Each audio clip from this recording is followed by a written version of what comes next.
guys, I am Dhritika Ranath, an artist instructor, mother Skillshare teacher, and brand owner of Vibrant Parcels, where we manufacture handmade sketchbook, artist grade paints, and much more. Let's start out by adding water on both the sides of the paper. Now, I have taken a board for myself, and this is basically an acrylic board.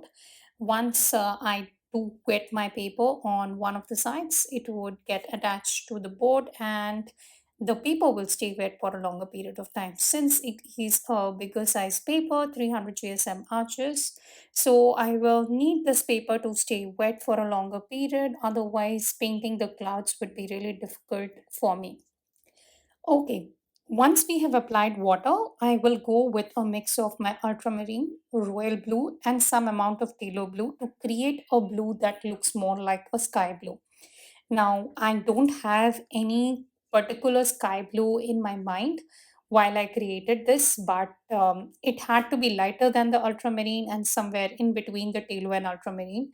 Along with it, the red blue goes as a lighter version to add on to a good mix. I continue to mix some more amount of my royal blue into this mix.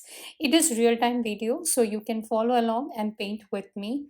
Very simply, I have added various colors, and we will be quickly creating the whole of the painting without much of an issue. I'm switching my brush to size 2 mop brush. I do have a Da Vinci size 2, but somehow I did not figure it out at that moment, and hence I went ahead with another local brush from a pretty local brand. So that's absolutely okay. Go ahead with any brushes that's available with you. Just switch your brush whenever you need to create bigger strokes. That's all you need to keep in mind while you paint. I will go ahead and add some more of the lighter value blue clouds towards the bottom area. In between, I am going to create the darker value and water laden clouds, which looks fantastic in a bigger painting like this. And I am already thrilled to actually go ahead and see how it turns out finally, which you have already seen in the beginning. Continue to add some more colors towards the top area and blend it with the help of the same brush. I will be adding the darker values towards the top, and while you come towards the bottom, it would be lighter and lighter. That's all you have to keep in mind while you paint. In case you are someone who is joining me for the first time in any clouds kind of a painting, you can go ahead and check out my earlier video, which I did give out about a week back. And it also had a square painting, smaller size, of course, but we did skies. And if you really want to paint along with me or take classes from me, I have it all available on Skillshare, to which you can go ahead and subscribe. It is a monthly or a yearly membership that you can take over there. This is the particular class which you see. I have released this about 5 days back, and I have various other classes too on Skillshare about cloudscapes. You can go ahead and check it out there or on my website www.vibrantparcels.com. I have overall taught throughout the past 4 years more than 35,000 students worldwide, and you can also go ahead and add on to that list by taking my detailed classes. Not only it is a great source of motivation to carry on with your creativity, it is also a great help that you do to me to carry on as a full-time artist, and it is really helpful to pursue my dreams and come up with more content regularly. Continue by adding some more of the colors while you go towards the bottom. I can see the bottom part of the painting is already getting dried up, because of which I'm using my flat 1-inch brush to add some water.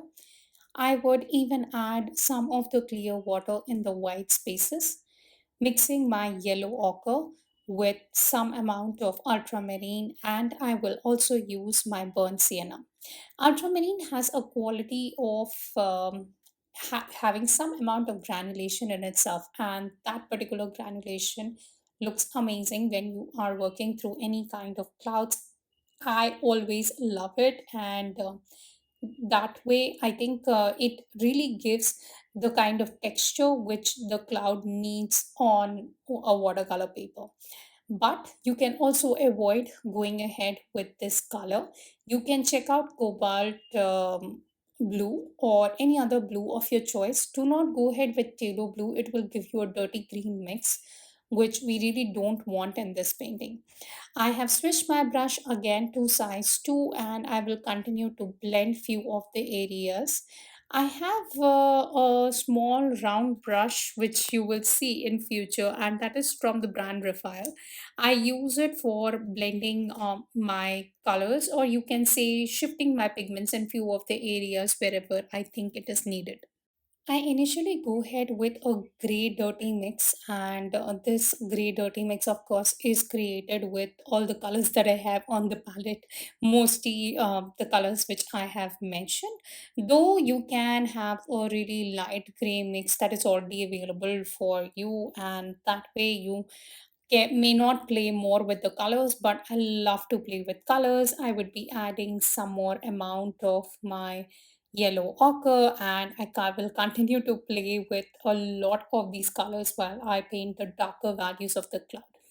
Right now, we are working with the lighter value of the cloud. I always love to grow from light to dark, and that's how we should progress in a watercolor painting. Watercolor painting gives us or leaves us with less opportunities to come back, as it is a one time kind of a painting which we are doing, where mostly we will be working wet on wet. A bit of a foreground will be done in only wet on dry. Rest, whatever work for the background, hills, etc., you will see is all in wet on wet. I wanted to keep the painting really simple, though the format is huge. As you know, you can see how my brushes have landed. They are so small in front of this painting. Still, when the whole painting comes together, you would be in a position to understand that if even you paint small, big, etc., it really doesn't matter. All matters is you need to get the final outcome as you want. The whole of the painting is never a loss. As I say, you go for a bigger format, you think if this paper goes for a waste, then it would be a huge problem, etc. But do not worry, continue to work on the back side of the paper. If you are working on the front side, you've spoiled that part, work on the back side and get an outcome done. It's okay to have bad or even very, very bad outcomes. We all have done it. I fail very often at my paintings, and it's only a few of them which are done very well. Or you can say, when I've practiced a painting twice or thrice, you come up which comes up as a section or as a video or as a class in various parts or in various channels that I have. And that's how every instructor also performs. So never be amazed or never feel that you have done any kind of a mistake. Mistakes are good, they are our strengths. You learn a lot more from the mistakes than you learn from a perfect painting. There is no perfection in watercolor. It's only the road that you need to follow without any final destination. You can just have any limit. I would say sky's the limit for watercolors. You continue to work, and continue to work. You fall in love with this medium. I would add some more of the darker mixes. You have seen that I have added some amount of brown, indigo, then my ultramarine, and yellow ochre to get a shade which you observe right now on the paper. This is all that has to be done, frankly. It takes a really less amount of time. The major part which we are doing will be done in the first 10 to 12 minutes or maximum 13 minutes. The rest foregrounds will take a while, as we are going to paint small bushes, or you can say these are small grasses, and that's what is going to take some more amount of time compared to what you do over here when you are painting your clouds. Blending brush is very important. I have used it in most of my paintings for clouds, and for bigger paper. It is one of the most important I would say, valuable, most valuable tool that you have for yourself. I use my blending brush for often blending my colors and even for lifting out any of the spaces from where I feel that the colors are not suiting or I'm not happy with the outcome, how the colors have turned out, etc. So, for all that, a blending brush is important, though you can see that I have quite a number of mop brushes which I continue to use. That is 3 by 0, then 0, size 2. I will use a flat brush which is size 1. Those are the only brushes which I have used for whole of these paintings. Most of the paintings are done with a bigger brush. You really don't need a lot of brushes for cloudscapes or for any kind of a landscape painting. Continue to work with whatever is available, as I always say. And if you feel like pursuing watercolors as a hobby, or even you want to relax with watercolors, that's when you go ahead and add some of the best of the brushes into your watercolor journey that you want to take now. Okay. uh, and that way you have to also add good artist rate paints. Artist rate paints are very important, watercolor brushes are important, paper is the most important thing out of all. I have been saying this often. 100% cotton, 300 GSM paper is all I use when it is the summer season mostly.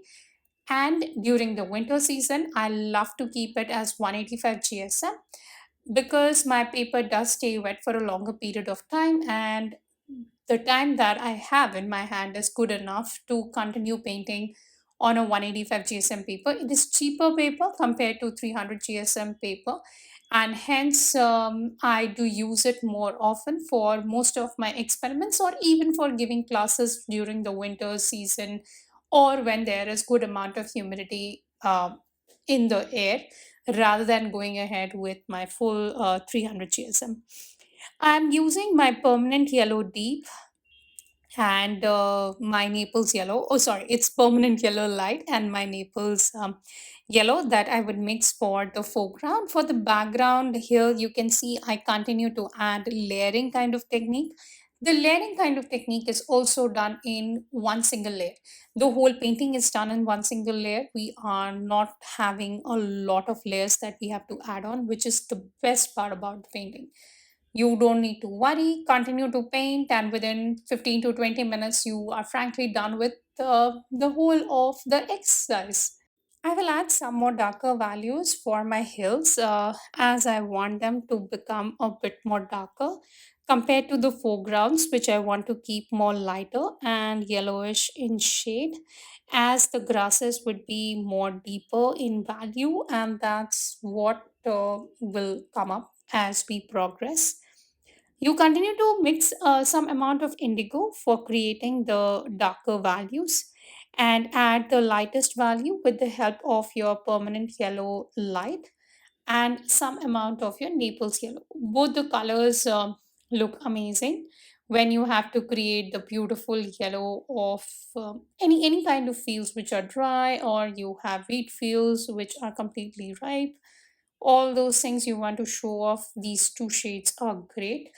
Or else whatever shade is available with you. As I always say, whatever is available, do not think about your resources. Go ahead and just let your creative juices flow.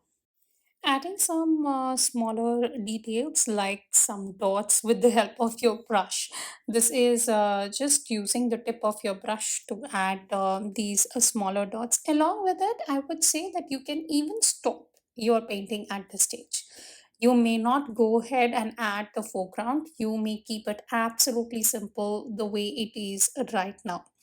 Why I say it, if you are not confident about the foregrounds and you have created a good painting, what you see right now, it's great to go ahead and just have what you see on the palette or what you see on the paper. uh, Palette is also exactly important, because if you choose the correct palette, you will get a great outcome. You see how I am creating the foreground here, just adding a bit of a darker value towards the bottom area on the right side, and that's it you need to do for creating the foreground here. Splattering some water after this for the textures which we need in the bottom part, and it is just fresh supply of water which I would go ahead and splatter on this part. Make sure it doesn't go towards the top. Now since it's a bigger paper, I do not need to worry much. If you're going ahead with smaller paper, just cover the top part of the paper. Do you observe the texture which has appeared on the paper? It is because of water. Though there are various mediums that you can use like alcohol, acetone, then you can also use salt, etc. for creating various kind of textures. But if water is the key, then let's use water for getting these kind of outcomes. That's what I always believe. And let's go ahead and paint some of our beautiful background hills. I will use a brush. I will show you how I use that brush. Now, there are a few lines which you see which are not merging very well. Now, this brush is from the brand Raphael, and it is used for blending the colors. This blending of colors is very, very important. And I feel that when you use the brush towards the top side, it will blend with the background of the sky very, very easily. Okay, continue to work with some more of your dots, and this is how I am using it. Using the tip of your brush to spread some of the small dots into the paper, and it is the yellow, that is permanent yellow light, which I'm using. The paper is dry now. We can go ahead and just apply some of our straight lines to create the fields. And these are any kind of fields that you can think of. It can be wheat field, it can be maize, it can be anything of your choice. So don't think much into it. It's just what you observe and how you want to do it. Continue with some of your lines, and once this part is done, we will go ahead, let our paper dry off, and then have a final look at the painting. If you're someone who is in love with watercolors and want to learn more about this medium, please go ahead and subscribe to my channel, give it a thumbs up, and paint. I am there on Instagram with the name watercolor.illustration.letter. Most of my artworks are displayed over there, as well as you know that on YouTube I come up with videos every week. Usually there are two videos, and this is one of them for this week. I'm even conducting a workshop on 16th of February in Bangalore. If you are in India, Bangalore, then please go ahead and register for this workshop. You will find all the details on my Instagram handle. Drop me a DM, and I will reach out to you.